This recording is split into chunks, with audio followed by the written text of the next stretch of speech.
Welcome back to He Said. She Said. And I, again, am Michael. And I'm Jamie. Hey, Jamie. Good to see you again.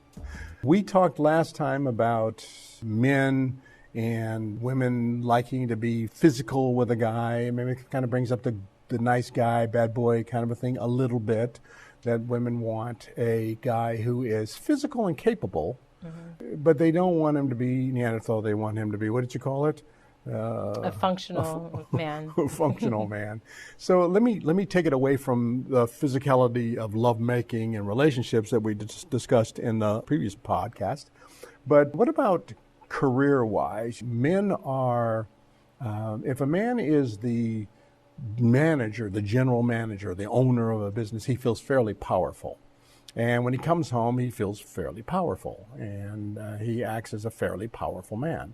But if you have a job where you are an employee and you're an hourly employee and you have to ask permission to go to your son or daughter's soccer game, and you're getting written up by somebody because of something you didn't do, you don't feel powerful, you feel powerless. And a lot of times, not always, but a lot of times minorities are in that position where they're not in a position of power. So that brings up a couple of questions. What do you think can happen, or do you think a relationship is survivable between a woman who is powerful, like minority women oftentimes are allowed to get positions of power, but minority men are they resist them from being in positions because the majority white males, for example, run most things, and so they don't really want that competition.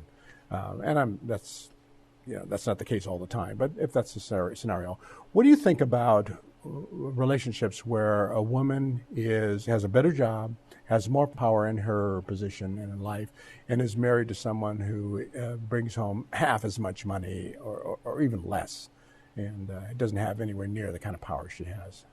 I mean, I don't know. I think there's a lot of implications there because you're dealing with how people view the relationship from the outside, because I've had friends, like my relationship wasn't like that. I was not the breadwinner.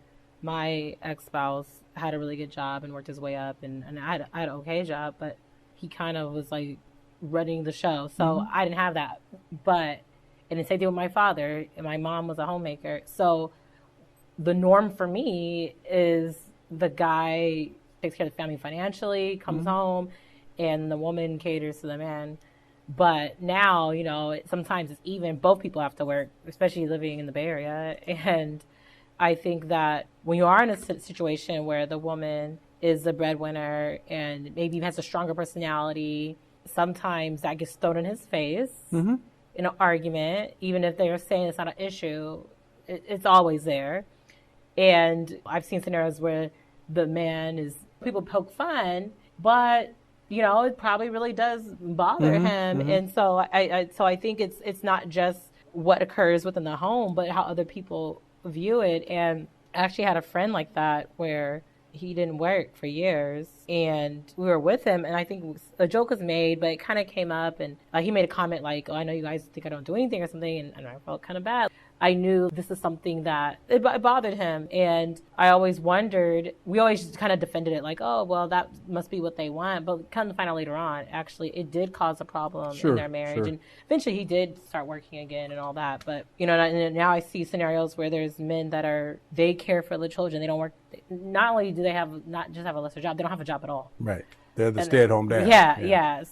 Well, if it's stay-at-home mom, there's no problem, but with the dad, it's kind of like people think it's weird. It shouldn't be, but I don't know. But do you think that is, as I mentioned in the beginning, do you think that's a result of the possibility that since minority men, I don't want this to apply to what I recognize through my own experiences and dealings, that minority men don't generally control things, and therefore they're in a lesser position business-wise, and they have to ask and look up to someone who is in control. And minority women are allowed those kinds of positions. It's okay for her to be the director of human relations, but for him to be the director of something, that's a little harder challenge for him. So do you think there's something that it happened to me. I'm African American, and I have, throughout my entire life, I have dated people that I found interesting and compatible, you know. And so, and it could be any kind of women. Date all kinds of different colors, different shapes, ages, sizes of women. I just that not that they would be good, compatible partner or mate, whether it's long term or short term. But I noticed that specifically with African American women, it is much more difficult as an African American man to come up to and introduce himself to an African American woman because they don't seem to be all that welcoming. Whereas all other women in all other races, pretty much, except possibly Asian women, in my experiences, are welcoming. So when you walk in the grocery store, and I don't mean to use that as a sexist environment but if you walk in a grocery store to buy a loaf of bread and you're passing by a woman who's buying, mayonnaise on the other side, and you say, "Good morning, how are you?" If they're African American, they might snap out of whatever they're into and say, "Oh, fine." But if they're anybody else, they smile, they say, "Hey, I'm doing great, how are you?" And they'll have a conversation. So do you think that African American women are sort of, if it's a true analogy that I'm creating, do you think that African American women are so resentful of the powerlessness of African American men that they have this difficulty accepting a relationship with them and being in a relationship with them without drama and controversy? I don't know. I mean, for me, I'm African American. I most of the guys I've dated have not been. So from my experience, when I'm seeing those relationships, it's my friends. And unfortunately, most of them do not have, the guys they have dated were not good examples. Either they were less successful or, so it's funny because my perspective is the African American men my friends have brought around were not desirable to me. Right. So, Okay. not that all of them aren't. I've met some, and I feel like the ones in my family are great men, but I The think choices are a little bit more limited in Yeah. a sense. And I feel like a lot of them, there probably is a resentment that let them make a joke like, "Oh, well, I need to get a white guy because they're going to have this, that, and the other." Whereas you can have the Bill Cosbys on the TV, but the reality is most of the time they're struggling too. But I mean, there's examples of both sides, but I think that's part of it. I think the idea in our head is that they're not going to be as successful, but I don't think you necessarily think a black woman would be less successful. They may not be in a high position, but they'll have a good enough job. Yeah, it's not an issue. Or more educated. Really, what comes out, I think they come off as they're more likely to be educated, whereas a black male is taught more to be an athlete. Yeah. So you could make money doing that, but that's a lottery. That's a lottery. That's the thing. I mean, there are a lot of issues. This may not be the best subject for he said, she said, but there are a lot of issues that affect the minority community, and I cannot relate to specifically the African American community because I am familiar with it.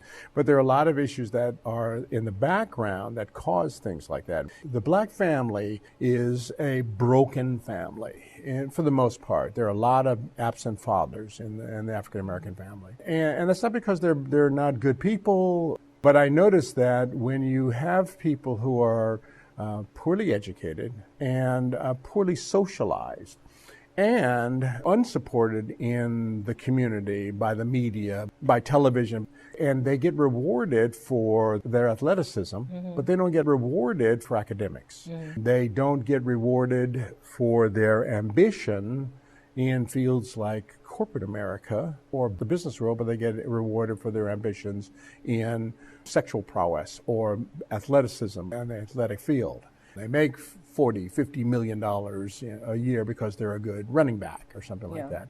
But they don't get that opportunity to be a good medical practitioner or something. So my question in the beginning was, do you think that African American women specifically resent the fact that their men are not powerful enough, and they feel that to keep true to the whole tribal thing of us keeping our families together and our races together, that their choices are limited, so they're frustrated and irritated, and instead of promoting change, they're just resentful. And Yeah, I think so. You know, it's almost like, oh, this is all we have to choose from. It's like slim pickings.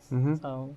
And you mentioned that you predominantly or primarily dated non-African Americans. Is that by choice? And if so, what kind of choices? Why do you make? I think it just kind of happened that way. It's weird. In high school, I only dated African Americans because that's all that really approached me. But sometimes I feel like there was times where I hear like someone else of a different race was interested in me, but they assumed that I didn't date outside my race.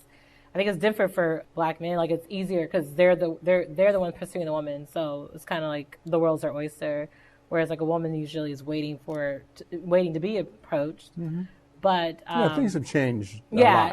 You know, because I got married when I was 22.